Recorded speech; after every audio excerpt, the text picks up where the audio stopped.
আশেপাশে কার্নিভাল ফেস্টিভ্যালের পোশাক পরিহিত বিভিন্ন মানুষজন ঘুরে বেড়াচ্ছে অসংখ্য পর্যটক। রেস্তোরাঁয় বসে এক কাপ কফি অর্ডার করে বিল মিটিয়ে দিলেন আফসার সাহেব। চারপাশে এক নজর বুলিয়ে পরনের মাস্কটা খুলে মাথায় ঝুলিয়ে রাখলেন তিনি। দীর্ঘ সময় পর প্রাণ ভরে শ্বাস নিয়ে প্রলম্বিত নিঃশ্বাস ছাড়লেন তিনি। এই লুকোচুরি খেলা আর ভালো লাগছে না তার, কিন্তু প্রাণ বাঁচানোর দায়ে এই খেলা তো চালিয়ে যেতেই হবে। যতক্ষণ লুকিয়ে থাকবে, প্রাণ বেঁচে থাকবে ততক্ষণ। যখন এই খেলার সমাপ্তি ঘটবে, তখন সমাপ্তি ঘটবে তার প্রাণেরও। 10 মিনিটের মাঝে টেবিলে কফি চলে এলো। কফির কাপে এক চুমুক দিয়ে প্রশান্তির নিঃশ্বাস ছাড়লেন তিনি। কিন্তু দ্বিতীয় চুমুক দিতে হঠাৎ তার কাঁধে হাত রাখল কেউ। চমকে উঠলেন আফসার সাহেব। বেসামালতার দরুন পুড়িয়ে ফেললেন ছোটজোড়া। তার কাঁধে হাত রাখা লোকটি বলে উঠল, এই ম্যাম। সামান্য এ কথায় প্রাণ বাঁচানোর দায়ে পালিয়ে বেড়ালো আফসার সাহেবের মনে ভয়ের উদ্রেক ঘটালো। তিনি ভাবলেন পেছনের মানুষটি রাগী বা তার কোনো লোক নয় তো। এই ভেবে আতঙ্কে কফি কাপ ফেরে পুড়ে যাওয়া ঠোঁট নিয়েই হুড়মুড় করে উঠে দাঁড়ালেন তিনি। নিজেকে বাঁচানোর ভয়ে পেছনের লোকটিকে না দেখেই খোঁড়াতে খোঁড়াতে পালালেন তিনি। এদিকে তার এ ব্যবহারে সেই লোকটি কিছুটা আশ্চর্যান্বিত হলো। লোকটি মূলত আফসার সাহেবের সাজ পোশাক দেখেই নিজের একজন সহকর্মীকে সন্দেহ করেছিলেন। সে সন্দেহর জোরেই তিনি আফসার সাহেবের সাথে কথা বলে নিশ্চিত হতে চেয়েছিলেন। কিন্তু পেছন হতে আফসার সাহেবকে ডাকা মাত্রই তিনি ছুটে পালালেন। গুলি খাওয়া পা নিয়ে কোনো মতে দৌড়ে সেন্ট মার্ক স্কয়ারে পৌঁছালেন আফসার সাহেব। এখানে মানুষজনের ভিড় অগণিত। ঘড়িতে সময় হয়েছে রাত 1টা, অথচ এখানে লোকজনের ভিড় কমেনি একটুও। এদিকে অবিরাম দৌড়ানোর ফলে পায়ে চিনচিন ব্যথা অনুভব করলেন তিনি। এই মুহূর্তে এই ভিড়ে দাঁড়িয়ে থাকা দায় হয়ে পড়ল তার জন্য। ফলস্বরূপ হাঁপাতে হাঁপাতে ভিড় হতে খানিক দূরে একটি বেঞ্চে বসলেন তিনি। এখানে অবশ্য ভিড়ের কমতি নেই। হাঁপিয়ে ওঠা আফসার সাহেবকে মাস্কে আবৃত হতে দেখে কয়েকজন পর্যটক ছুটে এলেন তার সম্মুখে। নিজেদের ফোন নিয়ে ছবি তুলতে লাগলেন তার। এই ছবি তোলার পর্ব দেখে ভীষণ বিরক্ত হলেন আফসার সাহেব, কিন্তু পরিস্থিতির জাতাকলে পড়ে মুখ বুঝে সব সহ্য করে গেলেন তিনি। 5 মিনিট অতিবাহিত হলো। আফসার সাহেব পূর্বের তুলনায় খানিক স্বাভাবিক হয়ে এসেছেন, তবে তার পায়ের আঘাতে চিনচিনে ব্যথা এখনও কমেনি। গতকাল রাতে গুলি খাওয়ার পর একটা ডিসপেন্সারি শপ হতে কিছু ঔষধ ব্যান্ডেড নিয়েছিলেন নিজের জন্য। গুলি ছুঁয়ে চলে যাওয়ায় পা হতে গুলি বের করার ঝামেলা পোহাতে হয়নি তাকে। গড়িয়ে পড়া রক্ত পরিষ্কার করে তিনি ব্যান্ডেজ করেন সেখানে। ব্যান্ডেজ করার পর হতে এখনও ধীর স্থিরভাবে বেশিক্ষণ বসে থাকতে পারেননি তিনি। ফলে পায়ের ব্যথা বেড়েছে, বই কি কমছে না। এই পায়ের ব্যথার ফলেই যন্ত্রণার ক্ষীণের শব্দে আর্তনাদ করতে থাকেন তিনি। বেশ কিছুক্ষণ পর নিঃশ্বাস নিতে খানিক বাধাপ্রাপ্ত হওয়ায় পরনের মাস্ক খুলে মাথায় ঝুলিয়ে রাখেন তিনি। ভুলে যান নিজেকে আবৃত করার কথা, প্রাণ বাঁচানোর কথা। পানি খাবেন শ্বশুর মশাই? অকস্মাৎ পাশ হতে চিরপরিচিত সেই কণ্ঠস্বর শুনে চমকে উঠলেন আফসার সাহেব। ধক করে উঠে তার ক্ষুদ্র হৃদয়খানা। মুহূর্তেই ভয়েরা এসে জড়ো হলো তার চারপাশে। ক্ষণিকের জন্য নিঃশ্বাস নিতে ভুলে গেলেন তিনি। চিরপরিচিত সেই কণ্ঠস্বরের মালিককে তা পুরোপুরি নিশ্চিত হতেই তিনি ঘাড় ঘোরালেন। অমনি সম্মুখে এলেন রাগিবের গা শীতল করা এক হাসি। ভয় চমকে উঠলেন তিনি। গাঢ় নীল রঙের পুরনো রাজপোশাকে সজ্জিত হয়েছে রাগিব। মাথা হতে গলা অবধি রয়েছে নীলের উপর সোনালী কারুকার্য খচিত একটি মাস্ক। তবে এই মুহূর্তে সেই মাস্কে তার মুখে নেই, বরং রয়েছে তার হাতে। এদিকে তাকে দেখে আফসার সাহেবের মুখশ্রী পাংশুটে বর্ণ ধারণ করল। চোখের পলকেই তিনি মাস্ক সহ উঠে পালালেন। কিন্তু রাগিব বসে রইল, কারণ সে জানে অফিসার আফসার সাহেবের দৌড় কদ্দূর পর্যন্ত। বেঞ্চের উপর কাছে দাঁড়িয়ে থেকেই সে দেখল আফসার সাহেব কোন গড়ি দিয়ে পালান। আফসার সাহেব ডান পাশের একটি গলি ধরে পালালেন। ডান পাশের গলি ধরতেই রাগিব সেদিকে এক ছুট লাগালো। দৌড়াতে দৌড়াতে কল দিল অনিককে, বলল এ রাস্তার মাথায় দাঁড়াতে। আফসার সাহেব ছুটলেন। ব্যথায় জর্জরিত পা নিয়ে অবিরাম ছুটছেন। দুবার পিছনে ফিরে দেখলেন রাগিব তাকে ধাওয়া করছে। রাগিবকে দেখে তার যেন কলিজা শুকিয়ে এলো। তিনি নিজের সাধ্যমতো যথেষ্ট চেষ্টা করে দৌড়ানোর গতি বাড়ালেন। দৌড়াতে দৌড়াতে এগুলি পেরিয়ে পরের গলিতে গেলেন, কিন্তু রাগিবের নিকট হতে লুকিয়ে পড়ার জায়গা খুঁজে পেলেন না। হঠাৎ দেখলেন সামান্য দূরেই কার্নিভাল ফেস্টিভ্যালের পোশাক পরিহিতা কয়েকজন ব্যক্তি ভিড় জমিয়েছে। তিনি দ্রুত গিয়ে সেই ভিড়ে ঢুকে পড়লেন। এদিকে পরের গলি হতে এ গলিতে ঢুকতে ঢুকতে আফসার সাহেবকে হাতছাড়া করে ফেলল রাগিব। তার অতি ব্যস্ত অনুসন্ধানী দৃষ্টিজোড়া আফসার সাহেবকে খুঁজতে লাগলো, কিন্তু পেল না। অতঃপর তার নজর গিয়ে ঠেকল সেই ভিড়ের উপর। কাল বিলম্ব না করে সে ছুটে গেল ভিড়ের দিকে। রাগিবকে ছুটে আসতে দেখে আফসার সাহেব আতঙ্কে হতবুদ্ধি হয়ে পড়লেন। কোনো রকম চিন্তাভাবনা ছাড়াই নিজেকে যথাসম্ভব আড়াল করে সেই ভিড় হতে বেরিয়ে গেলেন তিনি। আফসার সাহেবকে হুন্নে হয়ে ভিড়ের মধ্যে খুঁজতে লাগলো রাগিব, কিন্তু পেল না। তবে ক্ষণিকের মাঝে লক্ষ্য করল ভিড় হতে বেরিয়ে একটি লোক দৌড়াচ্ছে। এতে কোনো সন্দেহ নেই লোকটা আফসার সাহেব। রাগিব পুনরায় ছুট লাগাল। আফসার সাহেব দৌড়াচ্ছেন, যতটা পারছেন শরীরে জোর দিয়ে দৌড়াচ্ছেন। তার পিছে দৌড়াচ্ছে রাগিব। আফসার সাহেবের দৌড়ানোর এই গতি দেখে অবাক হলো রাগিব। সে ভেবে পেল না আফসার সাহেবের শরীরে এত শক্তি এলো কি করে। আফসার সাহেব দৌড়াতে দৌড়াতে প্রায় জনমানব শূন্য একটি গলিতে ঢুকে পড়েন। সুযোগ পেল রাগিব। দৌড়াতে দৌড়াতে হয়রান হয়ে যাওয়ার বিরক্ত হলো সে। পরে মুহূর্তেই পরনের পোশাকের আস্তিন হতে পিস্তল বের করে আফসার সাহেবের আহত পায়ে গুলি চালালো সে। লুটিয়ে পড়লেন আফসার সাহেব। তীব্র ব্যথায় আর্তনাদ করলেন তিনি। রাগিব ততক্ষণে দৌড়ে আফসার সাহেবের নিকট চলে এলো। আফসার সাহেবের নাগারে এসে হাঁটুতে হাত ভর দিয়ে হাঁপাতে লাগলো সে। ব্যথায় জর্জরিত আফসার সাহেবের দিকে তাকিয়ে তাচ্ছিল্যের হাসি দিয়ে হাঁপিয়ে ওঠা কণ্ঠে নিয়ে বলল, তোর দৌড় এতটুকুই, আর কত পালাবি বুড়ো বেটা? শেষ মুহূর্তে এসেও আফসার সাহেবের রাগ ও তেজ যেন কমল না। তিনি ঘৃণা ভরা চাহনিতেই রাগিবের পানি চাইলেন। দাঁত কিরমির করে ক্ষীণ স্বরে কিছু বললেন, কিন্তু রাগিবের কানে তা গেল না। রাগিব বলল, অনেক ভাগিয়েছিস আমাকে। যেখানে তোকে এক গুলিতেই মারতে চেয়েছিলাম, সেখানে এই পিস্তলের সব কটা গুলি তোর শরীরের বিভিন্ন জায়গায় বিধিয়ে মারব তোকে। তোর মৃত্যুটা হবে যন্ত্রণার, কঠিন যন্ত্রণার। যন্ত্রণার যন্ত্রণার মৃত্যু কাকে বলে দেখবি না? সচক্ষে দেখাবো তোকে। রাগিবের কথা শেষ হওয়া মাত্রই ধূর্ত আফসার সাহেব ক্ষণিকের মাঝে একটি কাজ করে বসলেন। হাত দিয়ে হাঁটুতে ভর দিয়ে থাকা রাকিবকে এক ধাক্কায় মাটিতে ফেলে দিলেন তিনি। অতপর গুলি খাওয়া পা নিয়ে দ্রুত উঠে দৌড়াতে লাগলেন তিনি। এবারই দৌড়ানোর গতি পূর্বের তুলনায় বহু কম। তিনি জানেন এ দৌড়ে কিছু হবে না, বাঁচতে পারবেন না তিনি। তবুও তিনি চেষ্টা করবেন, বাঁচার তীব্র চেষ্টা করবেন। 1 মিনিটও যদি বেশি বাঁচা যায় তিনি তাই চেষ্টা করবেন। আফসার সাহেবের এই কাজে মাটিতে পড়ে উচ্চ শব্দে হাসতে লাগলো রাগিব। অট্ট হেসে গলা উঁচিয়ে বলল, বেশি দূর যেতে পারবি না রাস্কেল। খুব শীঘ্রই আরেকটা গুলি খাবি হয়তো, আর ওখানেই লুটিয়ে পড়বি। রাগিবের কথা শেষ হতে দেরি হলো, তবে আফসার সাহেবের শরীরে দ্বিতীয় গুলি লাগতে দেরি হলো না। দ্বিতীয় গুলিটা চালালো অনেক। আচমকা পাশের আগত একটি গাড়ি হতে নেমে আফসার সাহেবের পেটে গুলি চালালো অনেক। লুটিয়ে পড়লেন আফসার সাহেব। পূর্বের তুলনায় আরো যন্ত্রণায় কাতরালেন তিনি। ওদিকে রাগিব উঠে এলো। আফসার সাহেবের নিকটে এসে পেটের বাম পাশে একটি গুলি চালালো সে। আফসার সাহেবের অবস্থা এখনো শোচনীয়। মৃত্যুর দ্বার প্রান্তে এসে দাঁড়িয়েছেন তিনি, আর ব্যথা সহ্য করতে পারছেন না। চিৎকার শব্দটুকু হারিয়ে ফেলেছেন তিনি। রাগিব আফসার সাহেবের এই যন্ত্রণায় কাতরানো মুখখানা দেখল। একটু মায়া হলো না ওই মুখের উপর? আর হবে বা না কেন? ওই লোকটা যে তার বোনের খুনি। অনিক আফসার সাহেবের দিকে তাকিয়ে প্রশান্তির হাসি হাসল। বিড়বিড় করে বলল, At last, I take my revenge. এই বলে সে আফসার সাহেবকে সোহা হতে উঠিয়ে পাশের দেয়ালের উপর হেলান দিয়ে বসালো। তবে ঠিক মতো বসে থাকতে পারলেন না তিনি।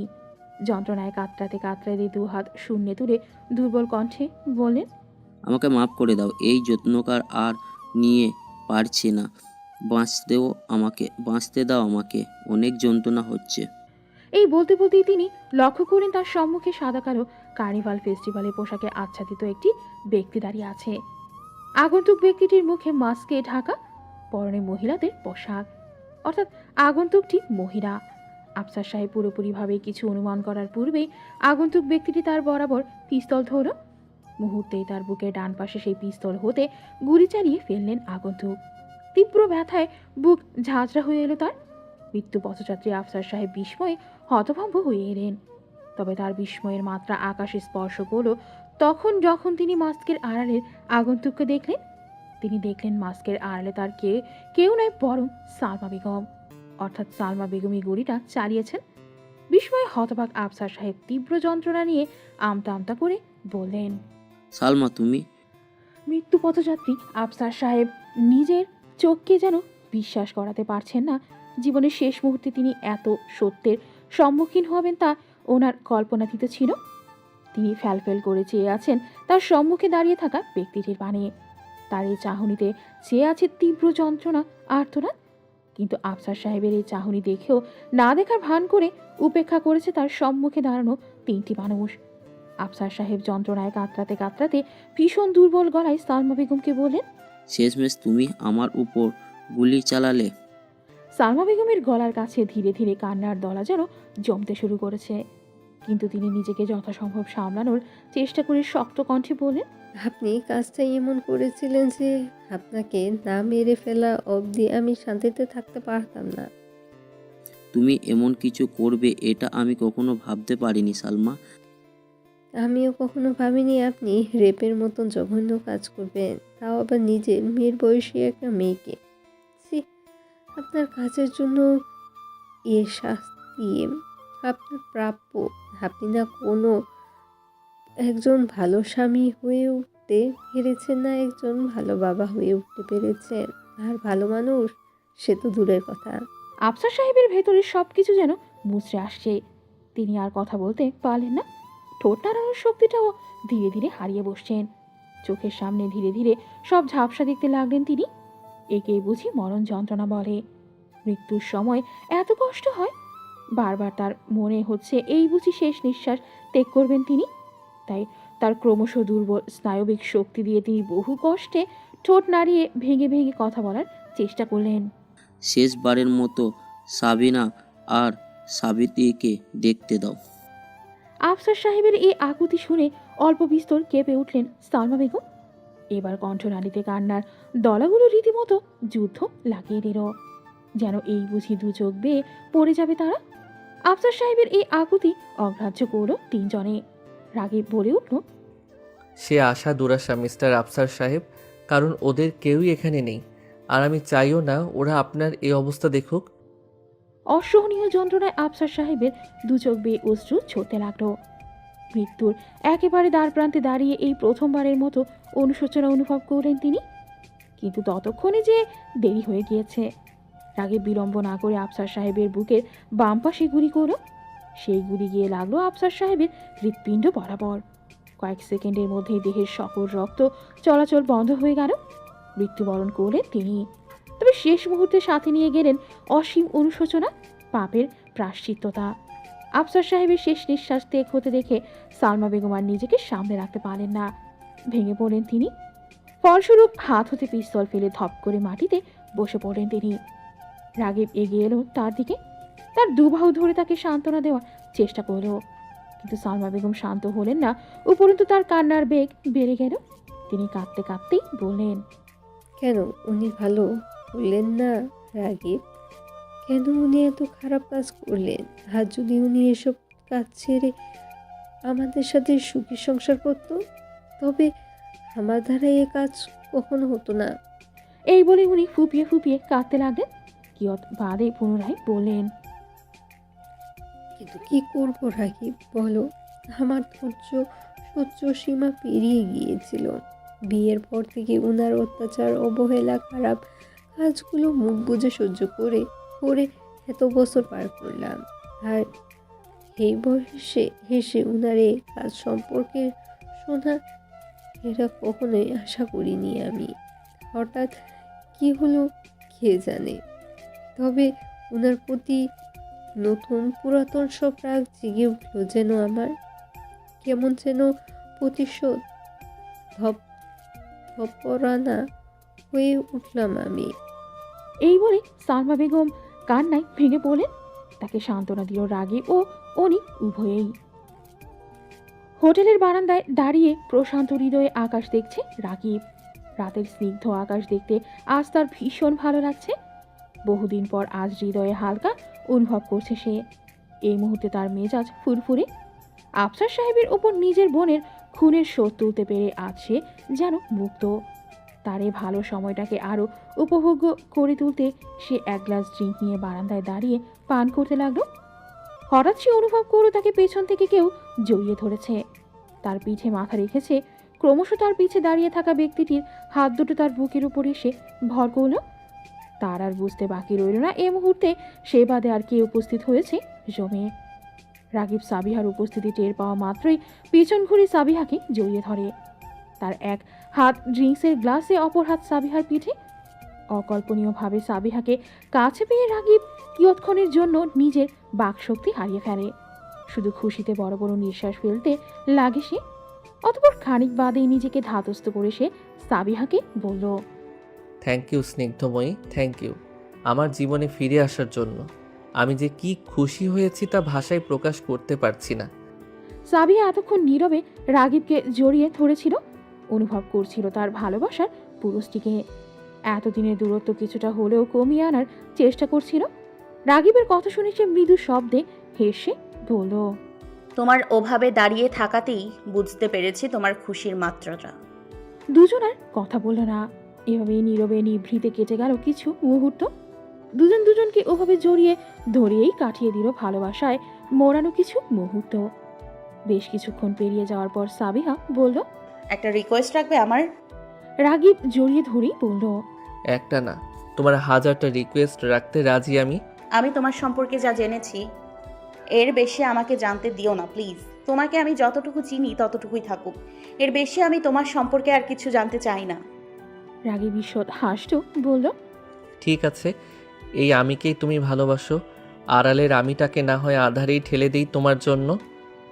সাবিহা নিশ্চুপ রইল। রাগিবের কথায় ভীষণ খুশি হলো সে। এরই ফলে রাগিবকে দ্বিতীয় অনুরোধ করার সাহস পেল সে। এবার সে বলল, আরেকটা রিকোয়েস্ট। হ্যাঁ বলো। আমি আমার বাবাকে খুব ভালোবাসি রাগিব। আমি হাজার চেষ্টা করেও বাবাকে ঘৃণা করতে পারছি না। বারবার আব্বুর সাথে কাটানো স্মৃতিগুলো ভেসে আসছে। সত্যি বলতে এই পৃথিবীতে আমি সবচেয়ে বেশি ভালোবাসতাম আমার আব্বুকে। ইভেন এখনও বাসি। আম্মুর চেয়ে আব্বুকে সবসময় বেশি ভালোবেসেছি।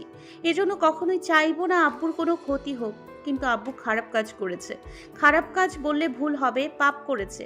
এই পাপের শাস্তিও যে দেওয়া উচিত সেটাও জানি। আমিও চাই আব্বু তার শাস্তি ভোগ করুক, কিন্তু কখনোই আব্বুর মৃত্যু চাইবো না। কোনো মেয়ে স্বেচ্ছায় তার বাবার মৃত্যু চাইবে না। সবচেয়ে বড় কথা, আমি কখনোই আব্বুর মৃত মুখ দেখতে পারবো না, সহ্য করতে পারবো না। তাই রাগিব তোমাকে রিকোয়েস্ট করছে, আব্বুকে যা করার করো, কিন্তু মেরো না দয়া করে। আমি পারবো না এটা সহ্য করতে। রাগিব মুহূর্তেই সাবিহাকে ছেড়ে দিয়ে দাঁড়ালো। তার চোখে চাপা ক্রোধ বিরাজ করছে। সাবিহা তা দেখেও উপেক্ষা করলো। পূর্বের ন্যায় বলল, প্লিজ রাগিব, আমার অনুরোধটা রাখো। আমি কখনো আমার বাবার মৃত্যু দেখতে পারবো না। সবচেয়ে বড় কথা, আমি এটা কখনোই মেনে নিতে পারবো না। আমার স্বামী আমার বাবার খুনি। আমি কখনোই তোমার সাথে একই ছাদের নিচে থাকতে পারবো না। রাগিব কিছু বলতে চাইল, সাবিহাকে বোঝাতে চাইল, কিন্তু সাবিহা যেন আজ কিছুই না বোঝার পণ করে এসেছে। সে রাগিবকে কথা বলার সুযোগ না দিয়েই রাগিবের দু হাত নিজের হাতের মুঠোয় নিয়ে বলল, প্লিজ রাগিব, তুমি আব্বুকে যা শাস্তি দেবে আমি মেনে নিব, কিন্তু মৃত্যু না। আমি কখনোই মেনে নিতে পারবো না এটা। সাবিহার এসব কথা শুনে রাগিব যেন এখন অথৈ সাগরে পড়ল। এখন কি করবে সে? সে যে আগেই আফসার সাহেবকে মেরে ফেলেছে। এটা সাবিয়াকে বুঝাবে কি করে সে? সাবিয়া এখন প্রায় উন্মাদ হয়ে আছে। এই মুহূর্তে সাবিহাকে শত বুঝিয়েও লাভ হবে না তা জানে রাগিব। তাহলে কি এই কারণে সে সাবিহাকে চিরদিনের জন্য হারিয়ে ফেলবে? এ কথা ভাবতেই শিউরে উঠল রাগিব। না, এমনটা হতে দেওয়া যাবে না। কিছুতেই সাবিহাকে নিজের থেকে দূরে সরানো যাবে না। সে যে তার স্নিগ্ধময়ীকে নিজের থেকেও বেশি ভালোবাসে। রাগিব কিয়ৎক্ষণ সাবিহার দিকে চেয়ে রইল, অতঃপর আচমকা সাবিহাকে জড়িয়ে ধরে বলল, তুমি চিন্তা করো না সাবিহা, আমি এমন কিছুই করব না। মিথ্যে বলল রাগিব।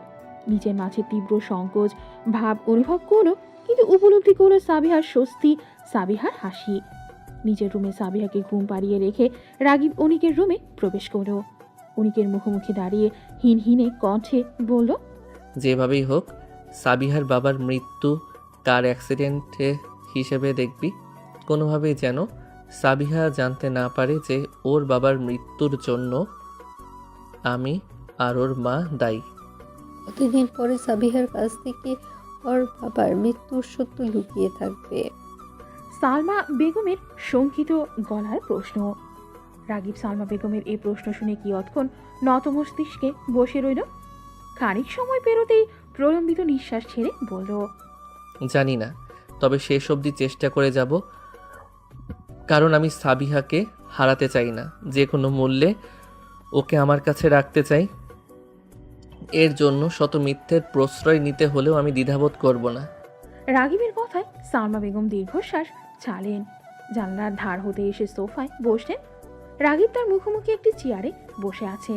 রাগিবের চেহারায় স্পষ্ট দুশ্চিন্তার ছাপ। সে ভেবেছিল রাত পোহাতেই সকালে সাবিহাকে তার বাবার বিষয়ে সবটা খুলে বলবে, কিন্তু এর পূর্বেই সে যে সাবিহা এমন এক আবদার করে বসবে তা কল্পনাও করেনি রাগিব।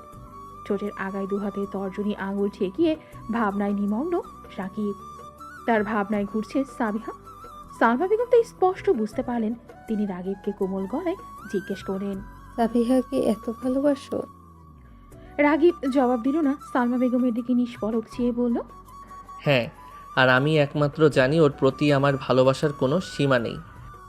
সালমা বেগম প্রথমে মৃদু হাসলেন, অতঃপর জানলার দিকে চেয়ে দীর্ঘশ্বাস ফেলে বললেন, আমার মেয়ের কপাল ভালো, তোমার মতন জীবনসঙ্গী পেয়েছে বলে। মাঝে মাঝে ভাবি, ওর ভাগ্য যদি আমার মতো হতো, ও যদি ওর বাবার মতন কোনো ছেলেকে জীবনসঙ্গী হিসেবে পেত, তাহলে ওকে আমি কিভাবে সামলাতাম? রাগিব প্রতিউত্তর করল না।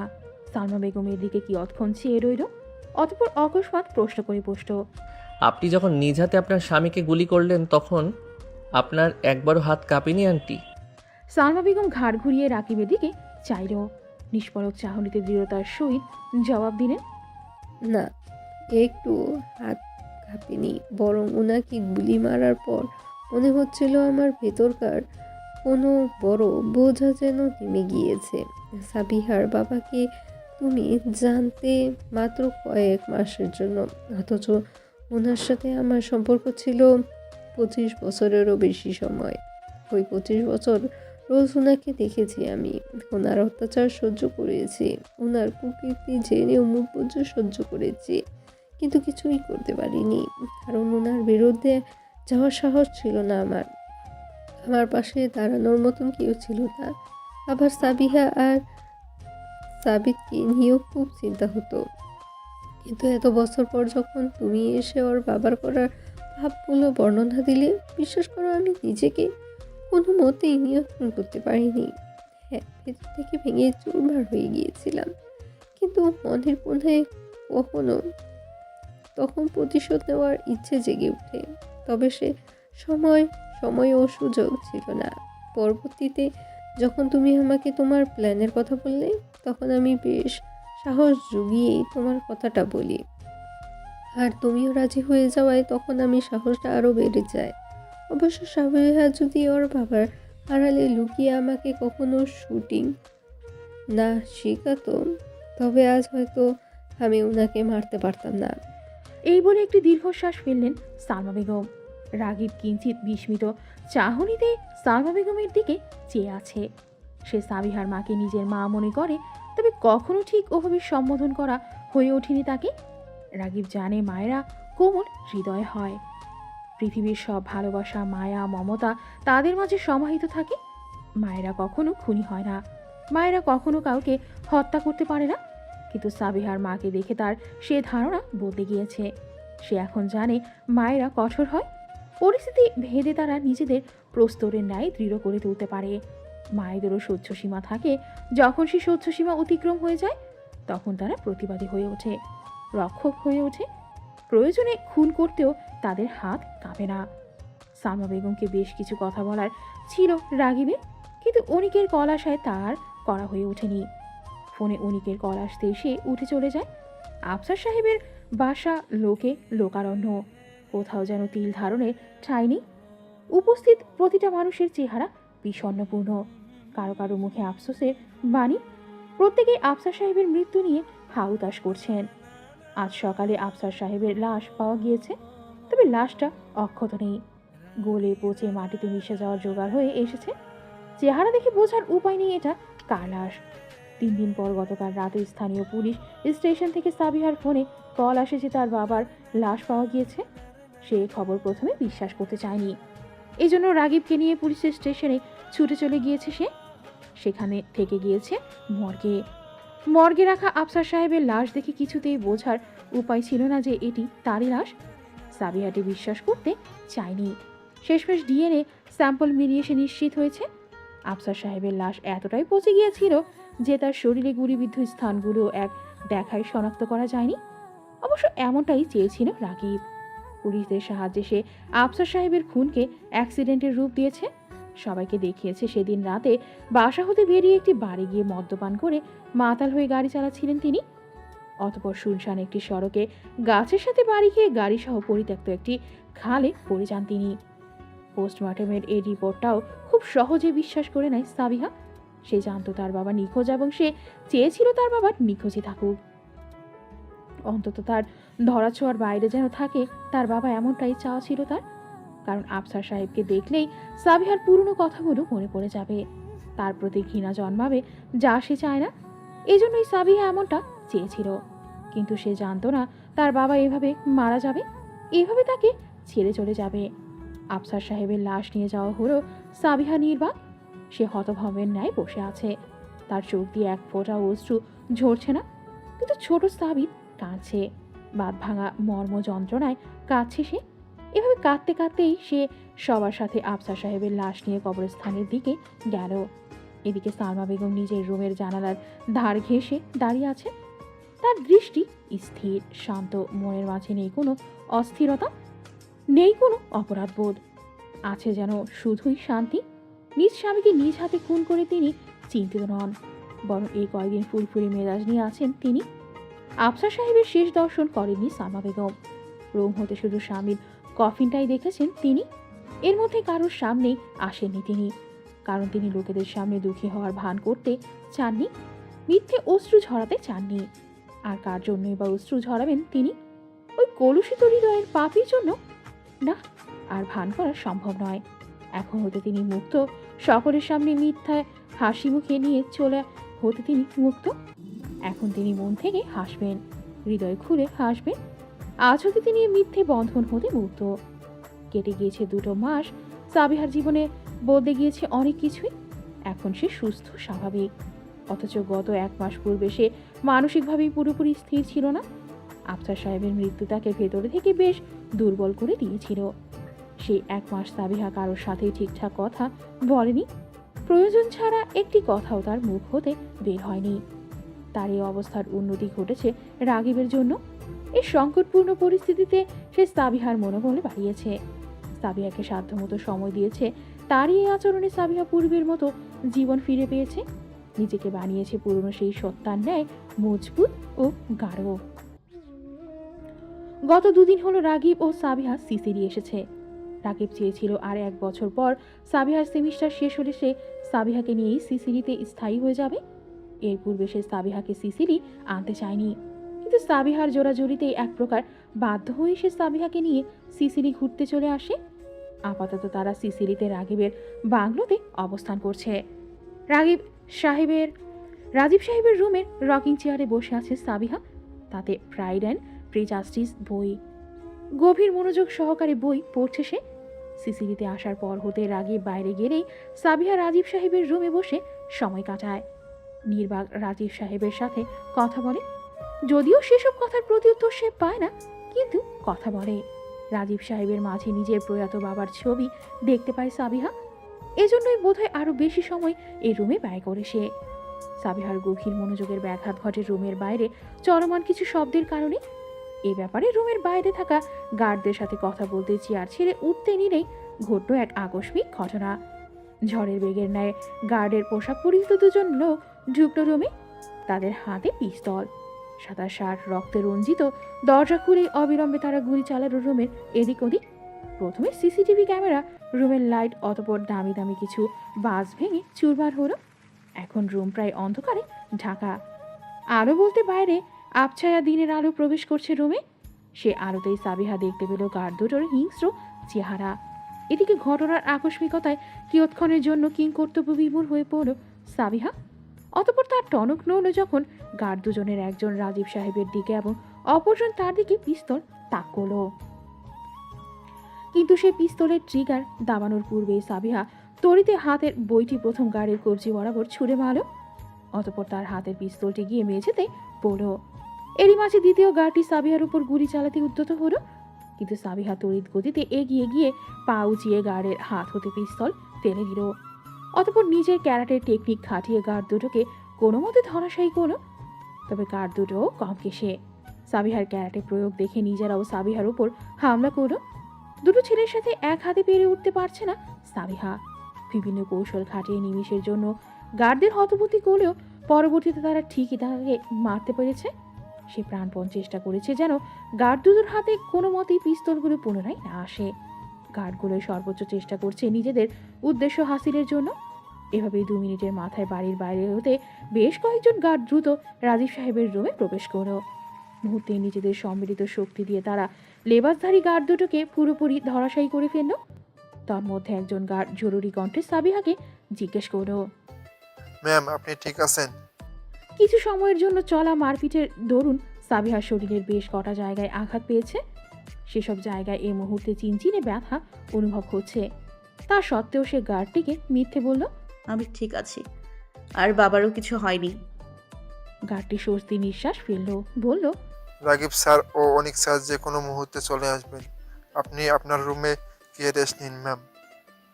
আমরা রাজীব স্যারকে অন্য রুমে শিফট করছি। সাবিহা আর তো মাথা ধুলায়ও। গার্ডটি যেতে নিলে সাবিহা পেছন হতে ডেকে তাকে জিজ্ঞেস করল, এই গার্ড দুটো কে? নিশ্চয়ই তোমাদের মধ্যে কেউ না? জি ম্যাম, এরা আমাদের লোক নয়। তাহলে এরা কারা? বাবাকে মারতে এসেছিল কেন? গার্ডটি নত মস্তকে বলল, এই প্রশ্নগুলোর জবাব রাগিব স্যারই আপনাকে দিয়ে দেবে ম্যাম। আপনি এখন রুমে গিয়ে রেস্ট নিতে পারেন। সাবিহার কথা বাড়ালো না। কিছুক্ষণ পূর্বে ঘটে যাওয়া ঘটনা নিয়ে নিজের মাঝেই আলোচনা করতে করতে রুমের দিকে পা বাড়ালো। গার্ড দুটোর হাত এবং পা চেয়ারের সাথে বেঁধে রাখা। তাদের চোখে বিরাজ করছে ভয়, প্রাণ হারানোর ভয়। তারা রাগিবের চাহনি দেখছে। রাগিবের চাহনিতে স্পষ্ট রূপে হিংস্রতার দেখা মিলছে। রাগিব তন্মধ্যে একজনের চুলের মুঠি ধরে দাঁতের দাঁত পিষে বলল, গ্যাব্রিয়েল পাঠিয়েছে না তোদের? গার্ড দুটো মুখ বুঝে রইল, জবাব দিল না। এতে রাগিব রেগে গিয়ে হাতের পিস্তলটা দ্বিতীয় গার্ডের মাথায় তাক করতেই গার্ড সাথে সাথে জবাব দিল, হ্যাঁ হ্যাঁ, গ্যাব্রিয়েল স্যারই পাঠিয়েছে আমাদের। রাগিব আর কথা বাড়ালো না। কয়েক কদম দূরে এসে গার্ডগুলোর দিকে পিস্তল তাক করে বলল, সাবিহা আর বাবার ক্ষতির চেষ্টা করার জন্য। এই বলে সে পরপর দুটো গুলি দুজন গার্ডের কপাল বরাবর মারল। নিমিষের মাঝে গার্ড দুটো প্রাণ হারালো। অতঃপর রাগিব মেঝেতে পিস্তল ছুড়ে দিয়ে বলল, গ্যাব্রিয়েল, ক্ষমতার লোভে আর কত নিচে নামবে তুমি? এতদিন আমাদের পিছে লেগে ক্ষান্ত হওনি, এখন আমার বাবার সাথে সাবিহার পেছনেও পড়েছ। হয়তো তোমার শেষ সময় চলে এসেছে গ্যাব্রিয়েল। বয়সে বড় বলে অনেক ছাড় দিয়েছে তোমাকে, কিন্তু এখন আর না। সাবিহা অধীর আগ্রহে রাগিবের অপেক্ষা করছিল। তার মনে উসখুস করছে ওই গার্ড দুটোকে কে পাঠিয়েছে তা জানার জন্য। ফলে রাগিব আসতেই সে বিলম্ব ব্যতীত রাগিবকে জিজ্ঞেস করে বসে, ওই গার্ড দুটোকে কে পাঠিয়েছে? আর তারা বাবাকে মারতে এসেছিল কেন? সাবিহারি আগ্রহ দেখে রাগিব মৃদু শব্দে হাসল। ভ্রু নাচিয়ে মিটিমিটি হেসে বলল, তোমাকে এর একটিরও জবাব দেওয়া যাবে না, কারণ তুমি বলেছ আমার এই জগৎ সম্পর্কে আর নতুন করে কিছু জানতে চাও না তুমি। সেক্ষেত্রে এটাও বলা যাবে না। সাবিহার মুখটা ছোট হয়ে এলো। তার আগ্রহ সকল হাওয়ায় মিলিয়ে গেল। খানিকটা মিয়ে এলো সে। তার এহেন রূপ দেখে রাগিব চুপিসারে হাসল। ওয়াশরুমের দিকে এগোতে গিয়েও ফিরে এলো। অতঃপর সাবিহার নিকটে এসে তার বাহুতে হাত রেখে রাশভারী গলায় বলল, ক্ষমতার লোভ মানুষকে ব্যক্তি হতে জানোয়ার বানিয়ে দেয়। শুধু এটুকু জেনে রাখো, যারা বাবাকে মারতে এসেছিল তারা আমাদের পুরনো শত্রুর লোক। আমার বাবার সৎ ভাইয়ের ছেলের লোক ছিল ওরা। এই বলে সে পুনরায় যেতে নিল, কিন্তু ফিরতি পথে ধরে আবারও পূর্বের স্থানে ফিরে এলো। সাবিহার দিকে সগর্বে চেয়ে বলল, থ্যাঙ্কস স্নিগ্ধময়ী, আমার বাবাকে বাঁচানোর জন্য। বাই দ্য ওয়ে, ভাবছি তোমার কাছ থেকে ক্যারাটের ট্রেনিং নিব, যেন যখন তখন পিস্তল ছাড়াও শত্রুদের পুরোপুরি কাবু করতে পারি আমি। তো ম্যাডাম, কবে থেকে শুরু করবেন? সাবিহা মুহূর্তে 2 হাত মুঠো করে সামনে নিয়ে ক্যারাটে শুরুর পজিশনে এসে বলল, আপনি বললে এখনই শুরু করে দিতে পারি স্যার। এই বলেই সে ফিক করে হেসে ফেলল। হাসতে স্বয়ং রাগিব। হঠাৎ মনে পড়েছে এমন ভঙ্গিতে রাগিব বলল, সাবিহা, ভেনিসের ফিরে চেরি ব্লজম দেখতে যাবে? সাবিহা উৎফুল্লিত কণ্ঠে বলল। অবভিয়াসলি এই প্রপোজাল আমি কিভাবে রিজেক্ট করতে পারি? রাগিব মৃদু হাসল, বলল, ওকে ডান ম্যাডাম, তাহলে ভেনিসে ফিরেই আমরা চেরি ব্লজম পার্কে যাচ্ছি। সাবিহা রাগিবের কথার প্রত্যুত্তর করল না। অতি খুশিতে জড়িয়ে ধরল রাগিবকে। রাগিবও তাকে 2 হাত দিয়ে দৃঢ়ভাবে আলিঙ্গন করল। ম্যাম, আপনার নামে পার্সেল এসেছে। এই বলে ডেলিভারি ম্যান সাবিহার দিকে একটি মোটা খাম ধরিয়ে দিল। সাবিহা তা হাতে নিয়ে এই পাশোপাশ উল্টে দেখল তার নাম ও ঠিকানা বাদে আর কারোর নাম বা ঠিকানা নেই সেখানে। সাবিহা ডেলিভারি ম্যানকে এই বিষয়ে কিছু জিজ্ঞেস করে ডেলিভারি ম্যান অজানা হাওয়ায় ভান করল। সে সাবিহার হাতে পার্সেলটা দিয়ে চুপচাপ কেটে পড়ল সেখান থেকে। ডেলিভারি ম্যান যেতেই সাবিহা পার্সেলটা খুলল। অতঃপর পার্সেল খুঁটিয়ে খুঁটিয়ে যা দেখতে পেল তার জন্য সে মোটেও প্রস্তুত ছিল না। হাতের পার্সেলের মধ্যকার জিনিসগুলো দেখে সাবিহার পায়ের তলা হতে যেন মাটি সরে গেল। সে এমন কিছুর জন্য মোটেও প্রস্তুত ছিল না। তার হাতের পার্সেলে কার্নিভাল ফেস্টিভ্যালের বেশ কয়েকটি ছবি এবং প্রত্যেক ছবিতে তার বাবা ও রাগিবের চেহারা স্পষ্টভাবে দেখা যাচ্ছে। প্রথমে 3টি ছবির পরের ছবিগুলোতে দেখা যাচ্ছে রাগিব তার আফসার সাহেবের দিকে পিস্তল তাক করে দাঁড়িয়ে আছে। এর পরেরটায় দেখা যাচ্ছে আফসার সাহেব গুলিবিদ্ধ অবস্থায় পড়ে আছেন। এসব ছবি দেখে সাবিহার বুঝতে দেরি হলো না যে রাগিবই তার বাবাকে মেরেছে এবং তার অলক্ষ্যে অ্যাক্সিডেন্টের ঘটনা সাজিয়েছে। সাবিহা বিস্ময়ে হতভম্ব। এ সময় ঠিক কিরূপ প্রতিক্রিয়া দেখাবে সে তার ঠাহর করতে উদ্যত হতে পারল। কয়েক মুহূর্তের জন্য সে নিষ্পলক ছবিগুলোর দিকে তাকিয়ে রইল। কিছু মুহূর্তের জন্য যেন সে ছবিগুলোর মাধ্যমে চলমান দৃশ্য দেখতে পেল। রাগিব তার বাবাকে মারছে ভাবতেই শিউরে উঠল সে। সাবিহা ছবিগুলো নিয়ে ভেতরে চলে এলো। ছবি সহ পার্সেলটা বিছানায় ছুঁড়ে মারল। কয়েক সেকেন্ড সেদিকে চেয়ে রইল। অতঃপর আচমকা হাউমাউ করে কাঁদতে কাঁদতে বিছানা ঘেঁষে নিচে বসে পড়ল। কাঁদতে কাঁদতে বলল, আমি তোমাকে হারাতে চাইনি আব্বু। আমি তোমাকে খুব ভালোবাসি। জানি তুমি অনেক পাপ করেছো, কিন্তু তুমি একজন ভালো বাবা ছিলে। তুমি সব সময় আমাকে আগলে রেখেছো, স্নেহ দিয়েছো, আমার আবদার শুনেছো। আমি সত্যিই তোমাকে হারাতে চাইনি। আমি রাগিবকে বলেছিলাম আব্বু ও যেন তোমাকে না মেরে ফেলে, কিন্তু তারপরেও ও তোমাকে মেরে ফেললো। এমনটা তো চাইনি আমি। আমি রাগিবকে ভালোবাসি আব্বু, কিন্তু ও তোমাকে আমার থেকে এভাবে কেড়ে নেবে তা স্বপ্নেও ভাবিনি। ওর কাছে আমি আবদার করেছিলাম, বারবার বলেছিলাম যেন তোমায় না মারে, কিন্তু ও আমার আবদার রাখলো না। অথচ বলেছিল তোমাকে মারবে না। মিথ্যে বলেছিল, বড় মিথ্যা। আমাকে আড়ালে রেখেছিল। হ্যাঁ, এখন বুঝতে পেরেছি তোমার মৃত্যু অ্যাক্সিডেন্ট হয়নি। রাগিব নিজ হাতে তোমার খুন করেছে। এসব অ্যাক্সিডেন্ট, পুলিশ তদন্ত সব নাটক ছিল। আমার কাছ থেকে সত্য লুকাতে রাগিব এই কাজ করেছে। আমি কখনো ভাবিনি রাগিব তুমি আমার সব ভালোবাসা মুহূর্তেই এভাবে ঘৃণায় পরিণত করে দেবে। I just hate you Ragib, I just hate you. Sabiha মুখে হাত দিয়ে চিৎকার করে কাঁদছে, যেন তার এই কান্না দরজার ওপারে না পৌঁছায়। গলা শুকিয়ে আসছে তার, চোয়াল দুটো চিনচিনে ব্যথা করছে। অনেকক্ষণ এভাবে কাঁদার পর সাবিহা কিছুটা স্থির হলো। অতঃপর সাবিহা পুনরায় দৃষ্টিপাত করলো ছবিগুলোর ওপর। একাধারে কিয়ৎক্ষণ ছবিগুলোর দিকে চেয়ে ফোপাতে ফোপাতে তার বাবাকে উদ্দেশ্য করে বলল, তোমার অনেক কষ্ট হয়েছে না আব্বু? রাগিব যখন তোমাকে গুলি করলো, পচিয়ে মারলো, তখন তোমার খুব কষ্ট হয়েছিল তাই না আব্বু? রাগিব কি করে পারলো এমনটা করতে? কি করে পারলো তোমাকে এত কষ্ট দিতে? ও কি একবারও আমার কথা ভাবলো না?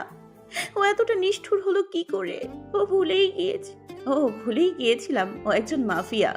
ওর জন্য এসব খুন খারাপি কোনো ব্যাপারই না। কিন্তু রাকিব আমাকে চিনেনি এখনো। ও কি ভেবেছে আমি ওকে ছেড়ে দিব? এসব সত্য জানার পর তো প্রশ্নই ওঠে না। তোমাকে এর ফল ভোগ করতেই হবে Ragib. You have to pay for this murder. সেই শক্ত কথাগুলো বলার সময় সাবিহার চাহনিও মুখভঙ্গি কঠোর হয়ে এসেছিল। হাতের মুঠো হয়ে উঠেছিল শক্ত। সাবিহা এখন যেন নিজের মধ্যে নেই। বাবার মৃত্যু দেখে সে ভুল সঠিকের পার্থক্য যেন ভুলে বসেছে তার বাবার কৃতকর্মের কথা। সে এখন পাগল প্রায় হয়ে এসেছে, মানসিকভাবে হয়ে গিয়েছে বিপর্যস্ত। সাবিহা বিছানার ওপর ওভাবেই ছবিগুলো রেখে ওয়াশরুমে চলে গেল। এরই মাঝে সামাদ রুমে প্রবেশ করল। সাবিহাকে খুঁজতে এসেছিল সে কিছু জরুরি কাজের জন্য। রুমে এসেই সাবিহাকে এক ডাক দিতেই তার দৃষ্টি গিয়ে পড়ল বিছানায় এলোমেলোভাবে রাখা কয়েকটি ছবির ওপর। সে যথেচ্ছভাবে একটি ছবি হাতে তুলে নিল। অতপর ছবিতে রাগিব ও আফসার সাহেবকে দেখে ধাক্কা খেল সে। বিস্ময় দৃষ্টিজোড়া বৃহদাকার করে কয়েক কদম পিছিয়ে এলো সে যেন কিছুতেই বিশ্বাস করতে পারছে না রাগিবই তার খালুর খুনি। মুহূর্তেই সে বুঝে গেল অ্যাক্সিডেন্টের ঘটনাটা পুরোপুরি বানানো ছিল। সামাদ কিছুক্ষণের জন্য শূন্য মস্তিষ্কে বসে রইল, অতপর দ্রুত একটি ছবি নিয়ে রুম থেকে বেরিয়ে এলো। গাড়ি ড্রাইভ করে সোজা চলে এলো অফিসে। আফসার সাহেবের বিজনেসে এখন সামাদ সামলায়, আর রাগিব মাঝে মাঝে টুকটাক কিছু সাহায্য করে। রাগিব আজ অফিসে এসেছে জরুরি কিছু ফাইল চেক করার জন্য। সে তার জন্য নির্দিষ্ট করা কেবিনেই বসেছিল। সামাদ সেই ছবিগুলো নিয়েও আকস্মাৎ রাগিবের কেবিনে প্রবেশ করল। রাগিবের ডেস্কের ওপর ছবিটা রেখে শীতল কণ্ঠে জিজ্ঞেস করল,